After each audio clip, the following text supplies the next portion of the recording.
తాకట్లో ఉన్న బంగారాన్ని విడిపించి ఆ రోజున మార్కెట్ ధర కట్టి మిగిలిన డబ్బును మీకు అందిస్తుంది కొమ్మూరి గోల్డ్.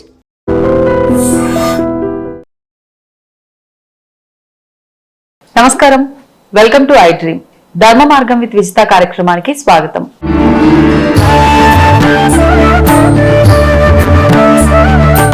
నమస్కారం అమ్మా.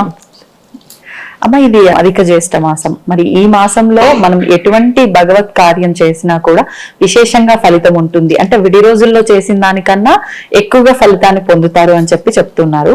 మరి ఈ అంటే ప్రతి పౌర్ణమి కూడా, ప్రతి మాసంలో వచ్చే పౌర్ణమి కూడా ఆధ్యాత్మికంగా మనం చేస్తున్న జపాలు పారాయణాలకి ఎక్కువగా విశేషం అని చెప్తాం. మరి ముఖ్యంగా ఈ మాసంలో వచ్చే పౌర్ణమికి ఎటువంటి పారాయణం చేయొచ్చు, అసలు ఏంటి విశిష్టత, దాని గురించి తెలియజేయండి. అధికం అంటేనే అర్థం మనకి కొంచెం ఎక్కువ ఫలితం అంటే ఇది వరకు కంటే ఎక్కువ ఫలితం. ఎందుకంటే మామూలుగా 12 నెలలే, ఇప్పుడు వచ్చేసరికి 13 వచ్చాయి అధికంగా, అంటే ఇంకొంచెం. అందులో జ్యేష్ఠ అంటే జ్యేష్ఠాదేవి అంటే మనం ఏం దేనికి చెప్పుకుంటాము అని అంటే మామూలుగా మన దగ్గర అన్ని వెళ్ళిపోవడం అనైశ్వర్యానికి. కానీ ఇక్కడికి వచ్చేసరికి అధికం వచ్చింది. అధికం అంటే అర్థం ఏమిటి అంటే అధికం జ్యేష్ఠం, ఈ రెండు. జ్యేష్ఠ మాసం అధికం అయినా కూడా మామూలుగా అయినా కూడా ఎవరు అంటే విష్ణువు, అధిదేవత. ఎందుకంటే అన్ని మాసాలు అందరూ పనిచేసుకున్నారట. ఈ మాసం ఒకళ్ళలో కానీ అధికారికి వచ్చేసరికి ఎవరు పంచుకోలేదు. పంచుకోకపోతే విష్ణుమూర్తి ఏమన్నారట అంటే నేను తీసుకుంటాను అని చెప్పారు. ఎందుకంటే 14 భువనాలను పరిపాలించే రాజు. ఈ రాజుగారు ఒకసారి మనం చూస్తే ఏంటి అని అంటే, చూడండి, ఇంబ్యాలెన్స్ ని బ్యాలెన్స్ చేయడం విష్ణుమూర్తి పని అంటే. ఎందువల్ల విష్ణుమూర్తి పని అది అంటే, మీకు పాల సముద్రం చూసినప్పుడు ఎలా ఉంటుంది, చక్కగా వేవ్స్ వస్తూ తరంగాలు, అంటే అది ఇలా ఉండదు, బ్యాలెన్స్ గా. ఆయన కూర్చున్నారు ఒక సింహాసనం, అదేమిటి అంటే ఆదిశేషువు. అది ఎలా ఉందంటే ఎప్పుడు మూవ్ అవుతూనే ఉంటుంది. అంటే ఆయన దగ్గర ఉన్నవన్నీ మూవింగ్ ఎనర్జీలో మీరు చూస్తే.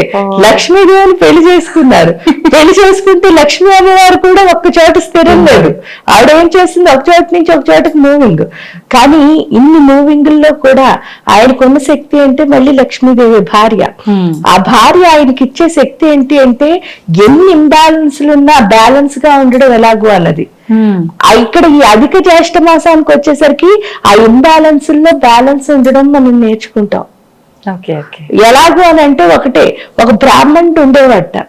ఆ బ్రాహ్మణుడు ఇల్లు ఎలా ఉండేదిట అంటే ఎప్పుడు కలకల్లాడుతూ ఉండేదిట.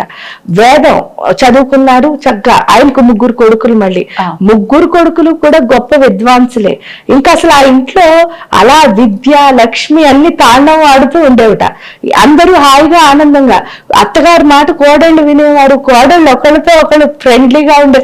ఇలా ఏంటి అంటే అక్కడ అసలు ఒక్క గొడవ లేకుండా హాయిగా ఉండేది. హాయిగా ఉంటే ఒకరోజు దరిద్ర దేవత వచ్చి ఏం చెప్పిందిట అంటే, బాబు ఇంకా నేను వస్తున్నాను నీ ఇంటికి అందిట. అంటే లక్ష్మీదేవి చాలా బాధపడింది. ఎందుకంటే వీళ్ళ ఇంట్లో అన్ని ఉన్నాయి, ఇప్పుడు నేను బయటకు వెళ్ళిపోవాల్సి వస్తుంది బాధపడితే, అప్పుడు ఆయన ఒకటే అడిగారట, అమ్మ నీ టైం అయినప్పుడు నువ్వు ఎక్కడ నువ్వు ఒక చోట నుంచి ఒక చోటకి వెళ్తావు, వెళ్ళినప్పుడు నువ్వు వెళ్ళు, కానీ నాకు ఒక హెల్ప్ చేయి. ఏమిటి అంటే ఎటువంటి పరిస్థితుల్లోనూ కూడా నా ఇంట్లో ఎవ్వరు జ్ఞానాన్ని కోల్పోకూడదు అని చెప్పారట. చెప్తే అప్పుడు ఆవిడకి విష్ణుమూర్తి ఒక వరం ఇస్తాడు లక్ష్మీ అమ్మవారికి. లక్ష్మీ అమ్మవారు ఏమడుగుతారు అని అంటే, తండ్రి నేను ఎంత ఇవ్వాలనుకుంటే నా భక్తులకి నేను ఇవ్వాలనుకున్నంత నేను ఇచ్చి అంత ఫ్రీడమ్ ఇవ్వమని అడుగుతుందిట. అడిగితే విష్ణుమూర్తి ఏం చెప్తారట అంటే, నువ్వు ఎవరికి ఏమి ఇవ్వాలనుకున్నా అన్ని ఇవ్వగలుగుతావు, కానీ నాకు ఇవ్వాలని లేకపోతే మాత్రం అక్కడితో ఆగిపోతుంది అని చెప్తాడు. అంటే అలాంటి వరం ఇస్తాడు.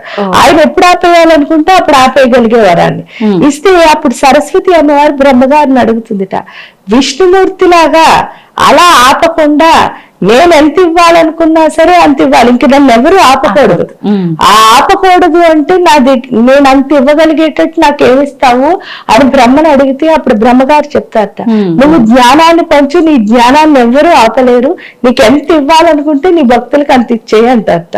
అంత ఇచ్చేయి అనుకుంటే అప్పుడు ఏమవుతుంది, ఈ జ్ఞానాన్ని.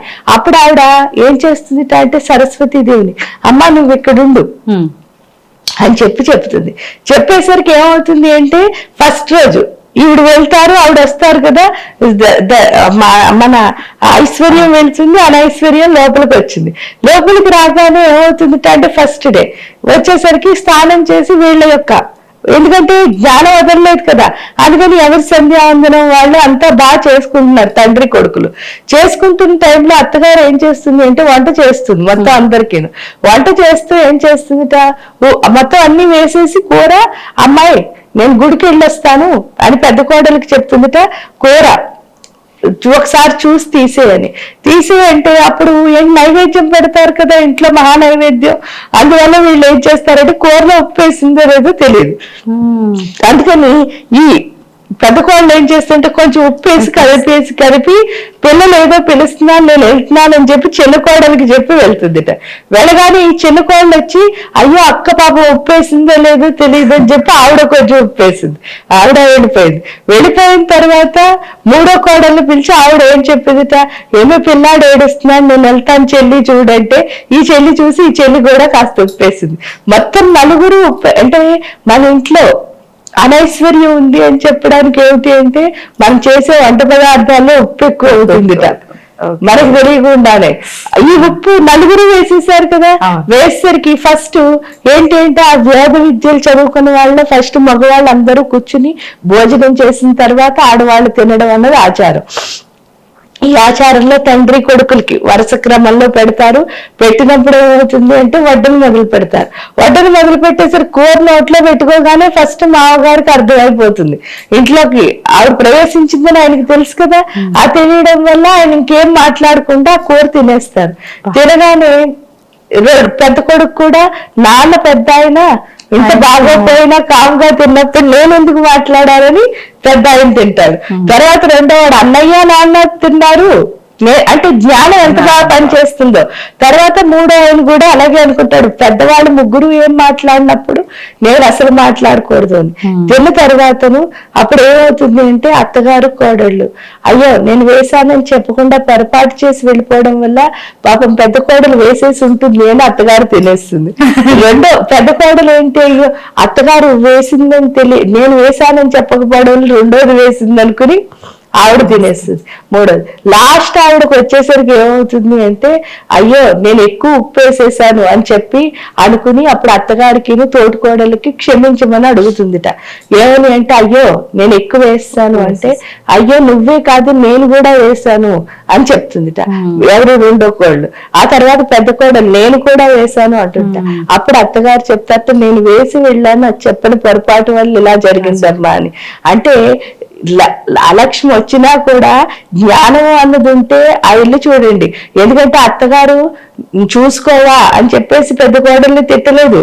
అక్కడ ఆవిడ ఏమన్నారు, నేను వేశానని చెప్పకపోవడం పొరపాటు. లాస్ట్ కోడలు ఏముంది, నేను చేసేసాను, ఏమిటంటే నేను చాలా ఎక్కువ వేస్తాను నాకు వంట రాకపోవడం వల్ల.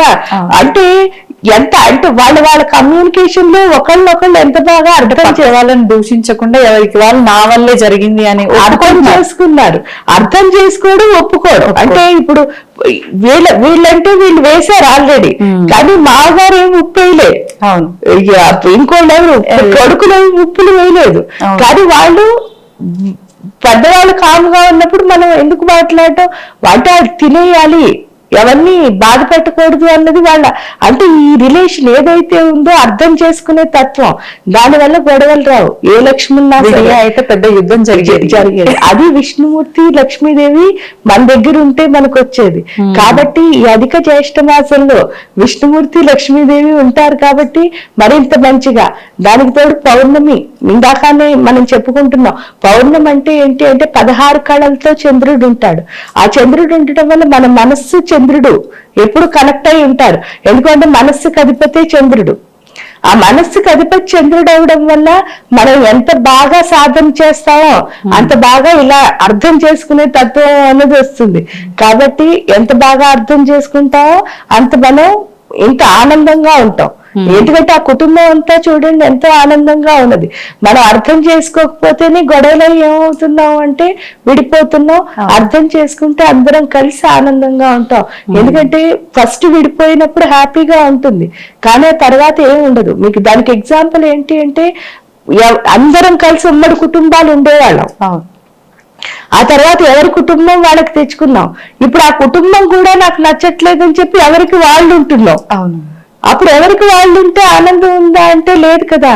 ఎందుకంటే మీకు ఏదైనా అనిపించినప్పుడు మీరు ఇంకోటితో షేర్ చేసుకోలేనప్పుడు దానివల్ల ఏం ఉపయోగం ఉంటుంది, అది మనకు అర్థం అవుతుంది.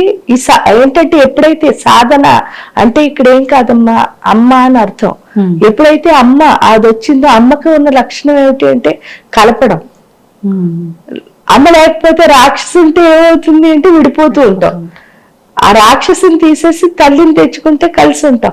అందువల్ల సాధన చేయడం ద్వారా ఏమవుతుంది అంటే అంతటితోనూ కలిసి ఉండడం, అన్నిటితోనూ కలవడం, అంతటితోనూ కలవడం. ఇప్పుడు మనుషులు ఒక్కరితో కలవడం అని కాదు, ప్రకృతిలో దేంతో కలిసినా సరే మీకు శక్తి, మీలో ఉన్న ఉత్సాహం పెరుగుతుంది. మీరు అన్నిటితో విడిపోయింటే నిర్జీవం, ఉత్సాహం లేదు కదా. మనం ఏం చేసినా ఎందుకు వచ్చిందిలే, చేయాలి కాబట్టి చేశాను, ఆ ఉదాసీనతతో అసలు చేయకూడదు. ఎందుకంటే ఆ పని బాగోదు. అది మనకి ఎప్పుడు అంటే ఈ పౌర్ణమి అమావాస్య తిథుల్లో ఎక్కువ చేయమనడానికి కారణం అదే. ఆ 16 తిథులు ఎప్పుడైతే వస్తాయో మనకు పూర్తిగా కాన్సన్ట్రేషన్ వచ్చేస్తుంది. అంత కాన్సన్ట్రేషన్ తో ఎప్పుడు చేస్తాం ఆ శక్తి మిగతా 15 రోజులు పనిచేస్తుంది. ఓకే, ఒక రకంగా ఎనర్జీని సంపాదించుకోవటమే ఆ రోజున చేసే విధానం. అంటే ఎవరికి తోచినట్టుగా వాళ్ళు చేసుకోవచ్చు అంటారమ్మా. పూజ కానీ, జపం కానీ, పారాయణం కానీ, ఏదైనా సరే మనస్ఫూర్తిగా అసలు ఏమీ చెయ్యక్కర్లే, దేవుడికి దండం పెడితే చాలు. 5 నిమిషాలు అంతే. 5 నిమిషాలు మనం నిశ్చలంగా దండం పెడితే చాలు, దేవుడు అనుగ్రహిస్తాడు. ఎందుకంటే మీరు ఒక్క అడుగేసి వెళ్తే దేవుడు 10 అడుగులేసి మీ వైపు వస్తాడు. అది ఖచ్చితంగా నిజం. ఎందుకంటే అందుకే దేవుడు అయ్యాడు. ఆ ఒక్క అడుగు వేయడానికే మనం సంకోచించేస్తున్నాం. 100 రకాల ప్రశ్నలు, 100 రకాల అనుమానాలు మనకి, అందుకే వేయలేకపోతున్నాం. సంతోషం అమ్మా, చాలా చక్కటి వివరణ ఇచ్చారు. ధన్యవాదాలు. And for more videos, please subscribe to iDream channel. Subscribe to iDream Media. Please subscribe to iDream. Please subscribe to iDream. Please subscribe iDream. And please subscribe to iDream. For more videos, subscribe to iDream. please like, share and subscribe to the channel. Congratulations, iDream. Subscribe to iDream. Subscribe to iDream. So subscribe to iDream Media. iDream ki iDream team andarki huge congratulations. Please subscribe iDream Media. Please subscribe to iDream. Subscribe iDream. Please subscribe to iDream. iDream అంటే నా కళల channel subscribe చేసుకున్న నోరు తిరుగుతలేదు, మీరైతే గంట గుర్తు కొట్టండి. For more such videos, please subscribe to iDream. Subscribe to iDream. Please subscribe to iDream. Please subscribe iDream Media. Please do subscribe to iDream. Please subscribe to iDream Media. For best entertainment and information, please subscribe iDream. And don't forget to subscribe to iDream.